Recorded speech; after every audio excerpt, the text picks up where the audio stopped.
There's no question in my mind that al-Qaeda has deeper roots in Africa than it's had probably at any time in its history, although its efforts in Africa go way, way back to the 1990s. And it has one of its probably most important affiliate is the Shabab in Somalia. And the Shabab is of concern, and I think actually the Biden administration did the right thing in doing a small plus up in U.S. forces to go after the Shabab. The caveat I would make to all this, though, is that Africa has traditionally been less of a strategic priority to the United States when you compare it with the Middle East or South Asia. And it's bad when there's a greater al-Qaeda presence in Somalia or in West Africa, but this is of less concern than having an al-Qaeda presence that's significant in Saudi Arabia. I'm Benjamin Wittes, and this is the Lawfare Podcast, June 21st, 2022. Asfandyar Mir of the U.S. Institute of Peace and Daniel Byman of Lawfare, Brookings, and Georgetown are both analysts of al-Qaeda and terrorist groups. They have a different analysis, however, of how al-Qaeda is faring in the current world. Rather than argue about the subject on Twitter, they wrote an article about it, spelling out where they agree and where they disagree, and we thought it would make for a good podcast. So they joined me in the virtual jungle studio to chew over the whole thing. Where is al-Qaeda strong and resilient? Where is it weak and failing? Where has it disappeared altogether? We chew over it all. It's the Lawfare Podcast, June 21st. Byman and Mir Debate al-Qaeda. I want to start with just the case, Dan, that al-Qaeda has really ebbed and we're kind of done with it. I'm gonna ask each of you a little bit to caricature your own positions, but state the strongest version of the argument that you make in this piece, Dan, which is that we're long past peak al-Qaeda. You summed it up nicely. So I would say that al-Qaeda hit its peak decades ago. It remained a threat in the ensuing years and does so today, but far less than in the past. And from a counterterrorism point of view and from an overall strategic priority point of view, we can lower al-Qaeda on the list, and that has significant implications. And spell that out a little bit. What is the evidence that we should lower al-Qaeda on the list, and what are the implications of being able to do so? So the first thing to look at is simply attacks on the United States, or if you want to open the aperture more broadly, attacks on the United States and key allies, whether it's in Europe or countries like Saudi Arabia. And we've seen very few, and the number is not zero, but the number is far lower, at least than I feared after the 9/11 attacks. And in recent years, it's been pretty close to zero when you talk about the United States and Europe. You could also flip this around and think of it from al-Qaeda's point of view. Not only did they want to attack the United States, but they also wanted to do regime change in Muslim-majority countries like Egypt or Saudi Arabia, and they have made no progress there. They've sought to remove U.S. forces from the Middle East. There are about 30,000 forces in the Middle East at any given time. The organization has significant financial problems, but more importantly, organizational weaknesses. And the leadership is under siege. It has difficulty communicating, in part due to the U.S. drone program. And one of its most important sources of strength, and here I think Asfandyar and I agree, are its affiliate organizations. But most of these are focused on local and regional concerns. And that's an issue for the U.S. presence in the Middle East and more broadly in countries like Africa. But that's far less of a concern than a massive threat to the U.S. homeland.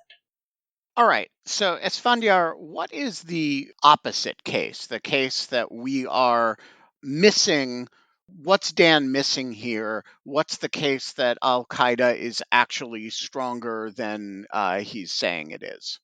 So, my concern on Al Qaeda really stems from the fact that despite being the most hunted organization in the world, Al Qaeda is still able to threaten the US homeland, broader security interests, as well as regional stability, primarily in Africa, but also to an extent in South Asia, and perhaps less so in the Middle East today. And to understand this threat, I really think we have to pay attention to the trajectory of the group in light of the constraints that it has faced. It has been easily the most targeted organization of the last 20 years. And when you do that, I think what becomes evident is that Al Qaeda still shows a lot of resolve and commitment in its political ambition to fight the United States. And that's concerning to me. And it is a vital indicator of the threat in my read, because Al Qaeda has faced all this pressure to change direction. It hasn't done so. Then the second indicator that I watch and it concerns me is Al Qaeda's cohesion, in particular over the last 5 to 7 years. I'd argue it has stayed remarkably cohesive, politically cohesive, despite poaching pressure from a rival jihadist organization, ISIS. The absence of regular direction from its core leadership, competing regional realities where Al Qaeda's various branches are based, and then, of course, multinational state efforts to really divide and break up this group. So, I pay a lot of attention to what's going on in Africa these days, and there some of these affiliates are doing really well, like al-Shabaab in Somalia, a really powerful and lethal organization there in West Africa, the Sahel region in particular. The Al-Qaeda affiliate there is able to threaten multiple countries. And then in South Asia, where the Taliban have been able to make a comeback, Al-Qaeda retains an alliance with the Taliban, and then it has an affiliate of its own, which threatens Pakistan through an allied organization, and increasingly India as well. So, the sum total of this is that yes, Al Qaeda is weaker in important ways, but its resilience, given the pressure it has faced, is kind of remarkable and therefore constitutes a major threat. Okay, so I want to ask you both to what extent the arguments that you just made are contingent on the Taliban's retaking of Afghanistan. That is, there was a deal in which essentially we would let the Taliban retake Afghanistan if they kept Al Qaeda out and didn't allow it as a staging ground for attacks on the US. Asfandyar, to what extent is your argument predicated on the assumption that that was a fantasy on our part and they will be back with a safe haven in Afghanistan? And Dan, to what extent is your argument negated to the extent that that happens and the safe haven does reconstitute itself? My sense is that the Taliban have not broken from Al Qaeda. Al Qaeda still has a presence there. In fact, Al Qaeda chief Ayman al-Zawahiri, who has his share of criticism, and people question his leadership even in the jihadist world. He's most likely still in Afghanistan. The UN said so very recently. And the Taliban are committed to their Al Qaeda allies. They want to protect them. I do think that there's something to the guarantee that the Taliban have offered of not letting Al Qaeda plot from Afghanistan. But I think there are also caveats that we don't fully understand. Perhaps there is a time validity to how long the Taliban will hold that agreement. But overall, I think Al Qaeda is in a much better place today due to the US withdrawal, due to the return of the Taliban, and it is going to regenerate at a steady pace over a period of time. And that is a major contributor to the threat that I assess that Al Qaeda still poses. Dan, how important is the Taliban to this conversation? So one thing I like about writing with Asfandyar is we agree at times, and we both try to acknowledge that. So let me start by saying that I agree that the Taliban has not broken with Al Qaeda, and also the Taliban victory is a win for Al Qaeda. Right? From a counterterrorism point of view, we're worse off because of the Taliban victory. However, I'm not as concerned about that as many observers, and let me say a couple reasons. First, I think al-Qaeda itself is much weaker than it was in the 1990s. I don't think its brand is nearly as exciting. It's not as dynamic. We can get into this, but I think Ayman al-Zawahiri is not nearly as effective a leader as bin Laden. So to me, there are a lot of reasons to think that it will have less capacity by itself. The Taliban also has reasons to constrain Al Qaeda. If you go back to the 1990s, this was not a completely happy marriage. And they've learned the very heavy cost of having Al Qaeda do international terrorist attacks that involve the United States.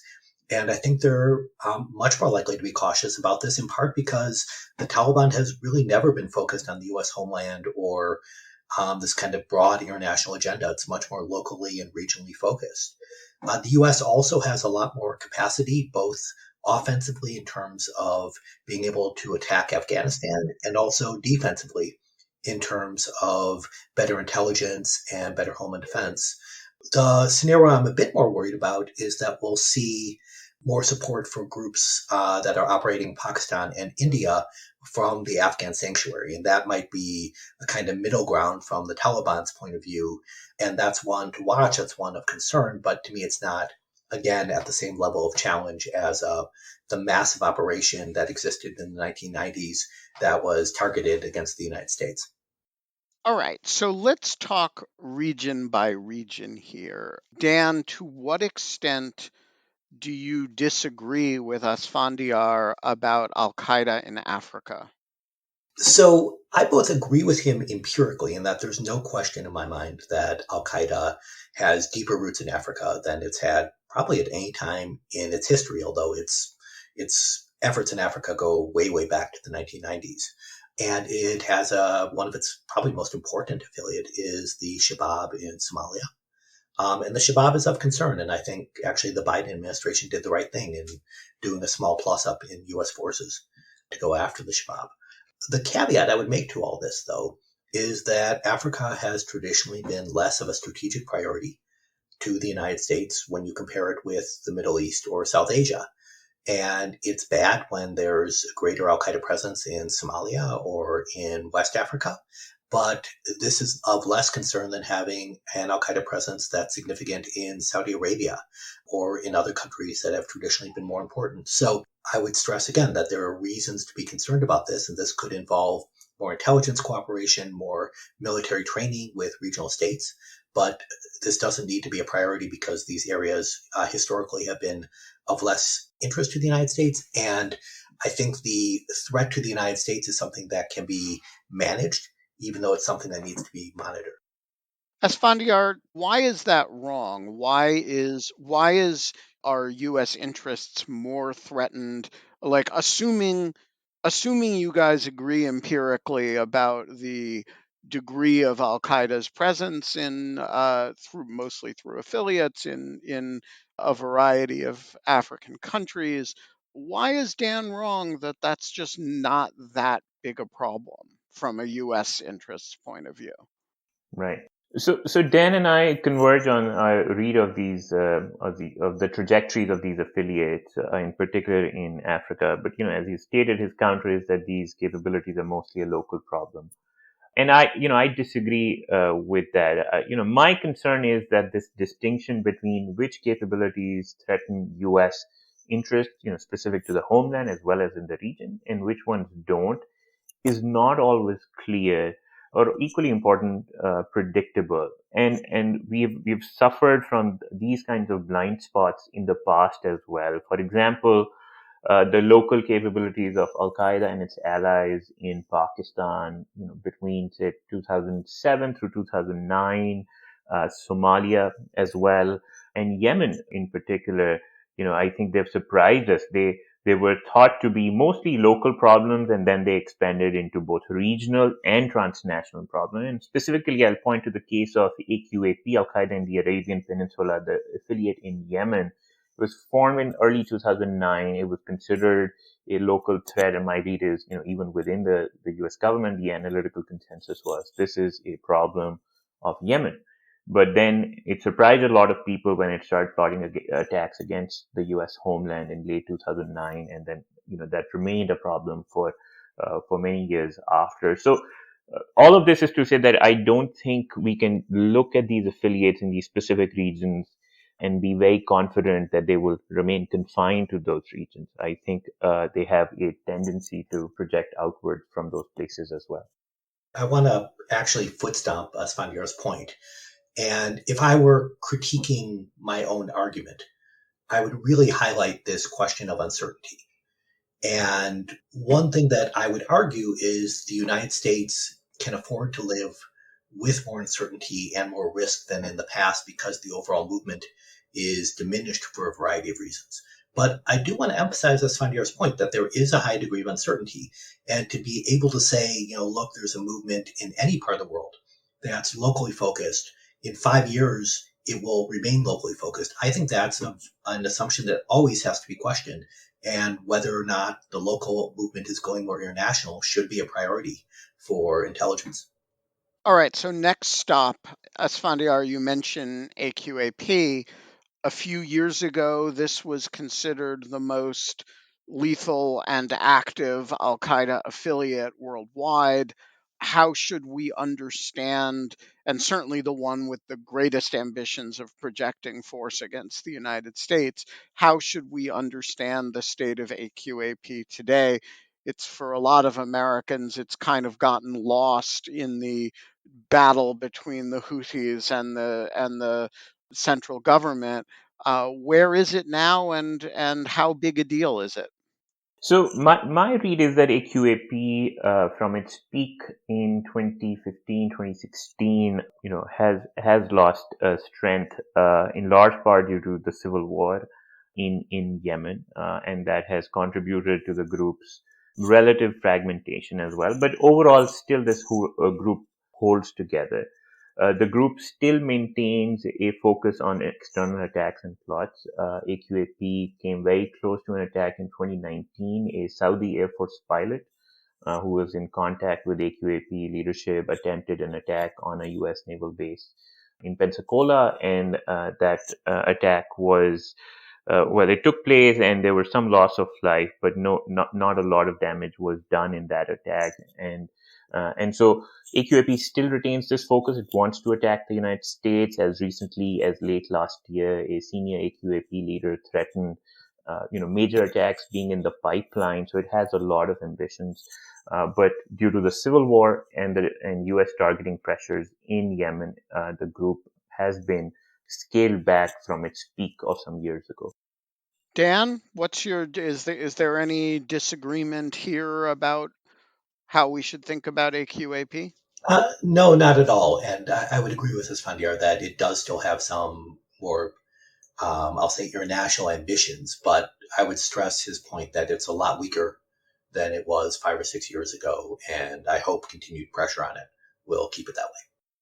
All right, so what about just sort of moving east from Africa to Yemen? But let's make a brief stop in Saudi Arabia, which is, of course, the home of bin Laden. My impression is that the Saudi regime, whatever its other faults, has been relatively effective in controlling Al Qaeda activity over the last dozen years or so. Either of you, am I wrong? I'll begin on that one. So I would say the Saudi regime has done very well, in part because if we go back to the kind of 2003, 2005 period, you had really a low level insurgency going on in the kingdom that Al Qaeda was trying to foment. And there were significant terrorist attacks on Saudi security forces. And there were two big effects. One was the Saudi regime, crushed this in a police sense, but also the attacks alienated many ordinary Saudis that saw attacks on the officials in the kingdom as illegitimate. So I think in general, Saudi Arabia has done a good job policing its own boundaries. The bigger challenge for Saudi Arabia remains the terrorism funding issue. And in my view, it's made significant improvements in stopping money going directly to Al-Qaeda. The broader challenge, though, is Al-Qaeda, the Islamic State, similar groups are part of a broader network of, I'll say, causes. And this could be in Syria, this could be in West Africa, that are linked to various charities, are linked to various preachers, are often favor a sectarian agenda. And there are many individuals in Saudi Arabia that are supportive of this agenda. And as a result, money and rhetorical support often flow to extremist causes. And that has beneficial ripple effects for extremist groups like al-Qaeda. Esfandiar, what do you make of al-Qaeda, not just in the Arabian Peninsula, but in the Saudi kingdom? So I agree with Dan's assessment here, and the only thing I'll add is that it appears to me the Saudi government has seen Al Qaeda almost as its domestic political opposition, and therefore has had limited tolerance for it. The terror financing issue remains a problem. So South Asia, the region I specialize in, there are concerns of funds flowing in from in and around Saudi Arabia towards South Asia, even towards Al Qaeda. So that remains a concern, and I think more needs to be done there. But within the kingdom itself, I think the regime watches Al Qaeda and any associated activity very closely and tends to come down on it fairly hard. So before heading east, let's pause a minute also over Egypt and North Africa. Egypt, while not the home of bin Laden, really was the home of the movement that created the core of Al Qaeda, that is the Egyptian Islamic Jihad. It's the source of the original home of Zawahiri. And there were significant Al Qaeda affiliates at the time of 9/11 all through all of the North African countries. So, is this an area where Asfandiar, that supports your view of resilience, or is it an area that supports Dan's view of erosion? I think Egypt and North Africa are closer to Dan's assessment of erosion. Al Qaeda in the Islamic Maghreb was a very important affiliate with both resources and ideologues. But that centrality of AQIM within the Al Qaeda ecosystem has gone down, and the center of gravity has shifted from North Africa to the Sahel region. And the affiliate in Sahel, West Africa, really is the more prominent, more powerful affiliate in that part of the world. Egyptians continue to dominate Al Qaeda's core. So Ayman al-Zawahiri, as I noted earlier, is alive, but he's most likely in South Asia. There are other senior Egyptian members of the group as well, but there doesn't appear to be new recruits coming or flowing from Egypt towards either other parts of the Middle East or towards South Asia for now. All right, so let's talk about Syria and Iraq. And Lebanon, I suppose. These were areas where there were a fair bit of concerns about Al Qaeda, particularly Syria and Iraq. However, the Islamic State kind of crowded them out for a little bit. There definitely seems to be some Al Qaeda linked activity in Syria at this point. Dan, how do you understand Al Qaeda's performance in these areas? For me, this is an important indicator of Al Qaeda's weakness. So, just to rewind the clock a little bit, when the Syrian civil war breaks out, it looks like Al Qaeda has a strong presence in Iraq. It had been diminished due to the surge and other events in Iraq, but it was still there, and it was able to exploit the Syrian civil war, which was electrifying Muslims throughout the world. And so it's a real opportunity. But then you saw the lack of control of a key affiliate. It's a Iraqi affiliate that leads to a lot of fracturing and eventually leads to the emergence of the Islamic State. And to me, that's part of the problem for Al Qaeda is that its leadership has less ability to control local events. And when there are opportunities for locals to get strong, at times they go their own direction. Now, that's not always the case. Sometimes they stay loyal. But losing Iraq, losing Syria, these are not just minor theaters. This was the center of the jihadist world for many years. And the loss to me in credibility was tremendous. And for many years, the energy of the broader jihadist movement was really centered around the Islamic State, not Al Qaeda. And even the Al Qaeda components in Syria that remain loyal, we saw them distance themselves from Zawahiri and from Al Qaeda. And that was in part, I would say, because they wanted to work with other Syrian forces. And those Syrian forces said, look, it's just too much pain to have any taint of Al Qaeda. It causes the United States to exert a lot of pressure. U.S. allies do as well. And so the local Al Qaeda group said, we want to remove this label. And there's always a splinter of a splinter. It's not that Al Qaeda has zero presence, but it really became much weaker over time. And rather than dominating the jihadist conflict of the day, it proved a relatively minor player by the end of it. But I could read that either way. I could say, okay, Al Qaeda loses force and prominence to even more extreme organizations like ISIS, which Zawahiri had to sort of dress down and said, you guys are a little too violent.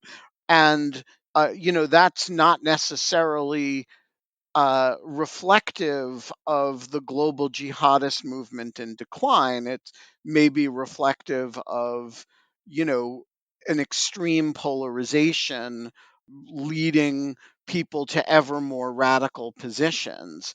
And so I guess, do you understand, Dan, the decline of Al Qaeda in that region as reflective of a broader decline of the global jihadist movement, or do you understand it as these are basically jihadists, what Trump would call rhinos, right? Jihadists or ginos, were jihadists in name only, and that they want, this is the movement is strong. They just want the pure heroin. I think I'm going to have to steal Gino for my own purposes. So thanks for giving me that wonderful label. So I'm going to say the answer is a bit of both. So if you go back a few years, there was tremendous energy in the global jihadist movement centered around the Islamic State. So we could say, look, hooray, Al Qaeda is diminished. But the bad news is there's an even nastier organization that is very vibrant. But part of the problem for the broader movement today is that ISIS was, in a way, very vibrant, but also so extreme that it often worked against the interests of the broader jihadist movement. So, something that Ayman Zawahiri correctly was critical of was the idea of demanding a caliphate right now. He said, look, if we do this, we're not going to be able to defend it. And in fact, we're basically painting a target for where the United States can bomb, right? If we say here's territory, they'll be able to go to that territory. And that actually proved correct, even though the caliphate was this incredibly exciting idea for several years. It was also one that led to a lot of blood and sacrifice and no long-term benefits, or I should say few long-term benefits. In addition, the enemy of the Islamic State includes lots of different priorities from Al-Qaeda. And in particular, the Islamic State is far more sectarian. So they're much more against, Shia Muslims, other religious minorities. And Al-Qaeda, in contrast, cooperates with Iran and in general has said, look, we have differences with our Shia brothers, but the real problem is the United States and other non-Muslims, and let's focus on that. And then, of course, these groups fight each other. So where they have rival affiliates and where they're engaged in the same theater, they're always trying to diminish one another rhetorically, but they're also at times, shooting each other or working across purposes. And so I would say that, several years ago when ISIS was at its height, this was really kind of a bad news story despite the decline of Al-Qaeda, but both have diminished in recent years. And the fact that they're not unified, I think, hurts the movement as a whole. All right, let's move further east. And we're going to skip over Iran because Al Qaeda was never especially strong in Iran. And let's get back to South Asia. Asfandiar, you said that the Taliban victory in Afghanistan was a big win for Al Qaeda, but what about India and Pakistan? There was a time when You saw the Mumbai attacks, and you saw which were not exactly Al Qaeda, but and you also saw, sort of weirdly close ISI Al Qaeda footsie combined with a periodic battles over things like the Swat Valley, and so how is Al Qaeda doing now in India and Pakistan? So India is a real focus for Al Qaeda in South Asia, both for its core as well as its South Asian affiliate, which is called Al Qaeda in the Indian subcontinent. And they've been developing this campaign, this propaganda campaign targeted at India, trying to exploit the deteriorating relationship of the ruling party in India with the Muslim population there. Really trying to insert itself in that discussion and debate. And it's an open question if Al Qaeda will be able to succeed, but it appears to be a real focus, even as recently as this year, Ayman al-Zawahiri has directed India-specific messages, which have, on the one hand, established that he's still alive, and on the other hand, it suggests that he's watching events in South Asia very closely. Pakistan is, another important case, and where Al Qaeda has influence, but more indirectly. The group that Al Qaeda operates through is this anti-Pakistan insurgent group called the Tehreek-e-Taliban Pakistan. And as you mentioned, this group sort of peaked with its capture of the Swat Valley in '09, and then it had a lot of territory in northwestern Pakistan, and it hosted Al Qaeda's most significant external attack capability post 9/11 for several years. Now, with the Taliban's victory, the TTP has been emboldened. It has de facto political asylum in Afghanistan, from where it is directing its campaign of violence in Pakistan, and really coming hard at Pakistan. The Pakistani military and ISI seem very worried, and they're leaning on the Taliban to broker some kind of ceasefire or political deal which will keep a lid on this kind of violence. And it's an open question if that kind of arrangement can be brokered. But overall, due to the Taliban's victory, an Al Qaeda linked organization is able to threaten Pakistan in a significant way once again. Dan, it seems to me that if Al Qaeda is alive and well in this theater, it may be premature to write its obituary. So I'm counting on you to argue that it's weaker here than Asfandiar describes. Is it? Yes and no. So I would certainly agree with Isfandiar that Al Qaeda has a presence, that it has numerous relationships, especially with Pakistani groups. Some of these are more, I'll say, institutionalized than others, but they're certainly robust. And a lot is going to depend on the policies of the government of Pakistan, which also maintains ties to numerous jihadist groups. So it's a kind of complex world there. However, this also is an example of localization, in my view, where the more that Al Qaeda kind of gets involved in the vortex that is Pakistani jihadist politics and their relations with the regime, the less it's focused on a kind of traditional transnational terrorism agenda, whether that's throughout the Muslim world or especially against the United States and Europe. And obviously, the stability of Pakistan is an important question, but that's not as important to U.S. policymakers as the defense of the homeland. And to kind of go off your intro question on this, I would say, certainly we shouldn't be writing Al Qaeda's obituary, but the real question to me is resource prioritization. And I would say you still want to devote resources to it. You still want to work with governments on this. But at the same time, to me, its ties in Pakistan and South Asia in general are cause for concern, but not cause for alarm.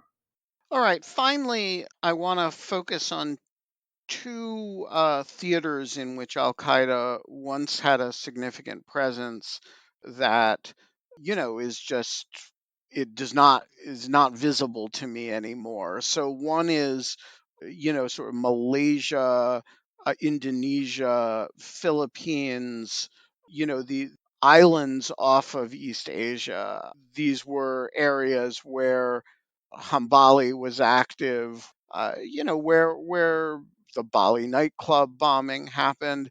Do we see any evidence of Al Qaeda's resurgence in these areas, or is this, as it seems to me anyway, just an area where the combination of U.S. pressure in Afghanistan over a long period of time and cooperation with the relevant countries has really diminished Al Qaeda almost completely? Asfandiar, is this an area that supports the Byman thesis? I think it does. I think Al Qaeda has largely disappeared from this part of the world. It doesn't seem to be a focus for the organization. There is no clear membership of the group. The region's also dropped off from the group's propaganda. And as you note, I think due to the cooperation between the US government and the various governments in the region, though I will note that these governments have been concerned about the implications of the Taliban's rise to power in Afghanistan.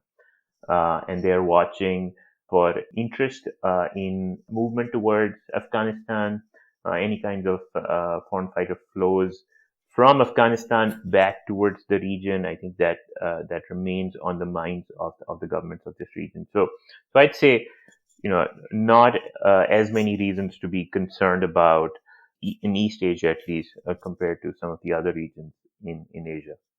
Dan? I'll use Asfandiar's points to make a broader argument, which to me is that a lot of the success against Al Qaeda occurs simply when governments are paying attention.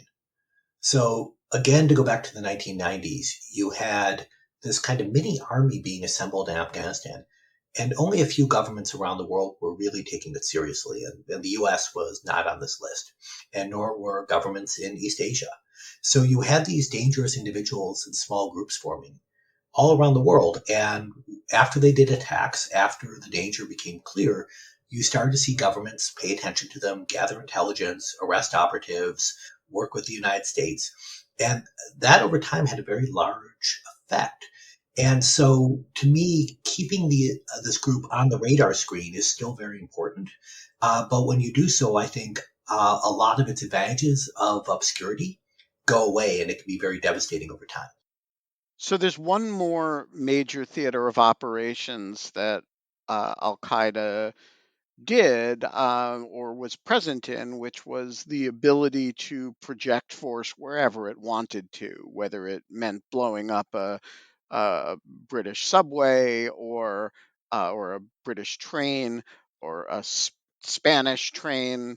9/11 is the ultimate example of this, but the Cole bombing is another. And so I guess I would want to ask you both, is there any evidence that they are capable of plotting and executing today complex operations that require projecting force far from where they are? Dan first. So I'm a skeptic on this, and the word that you used I would highlight is complex. So they do have some ability to inspire individuals. It's always possible. Anybody anywhere in the world can pick up a gun, as we keep seeing in the United States. Like the ability to, I'm not talking about the ability to inspire mass shootings, right? That's a matter of charisma and gun availability. I'm talking about the ability to do something that requires complicated logistics and movement of a lot of equipment, people, money, etc. Let me use 9/11 itself as an example and a counterfactual. So on 9/11, you have an event that is plotted and headquartered from Afghanistan and Pakistan. You have key volunteers coming from Germany, as well as Saudi Arabia and other countries. You have important meetings happening in Spain.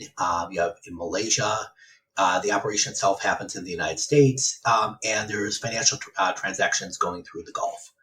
Every single one of those would be more likely to be disrupted today Some still might get through, but the combination is far less likely to succeed. People are much more likely to be detected, arrested, killed. And as a result, I think the complex operations are far harder and they're focused more on simple operations. And that could be, as we saw in Pensacola, an affiliate manages to inspire someone to do an attack. So it doesn't just have to be an idiot picking up a gun. It can be something that has more linkages to an actual organized group. But because of improvements in US intelligence and far greater US focus, when individuals are talking to one another, when they're communicating, they're much more likely to be caught. And that to me is the dilemma for Al Qaeda, which is the more planning they put into it, the more likely they are to be caught. But if they don't put any planning into it, their operatives are likely to screw things up.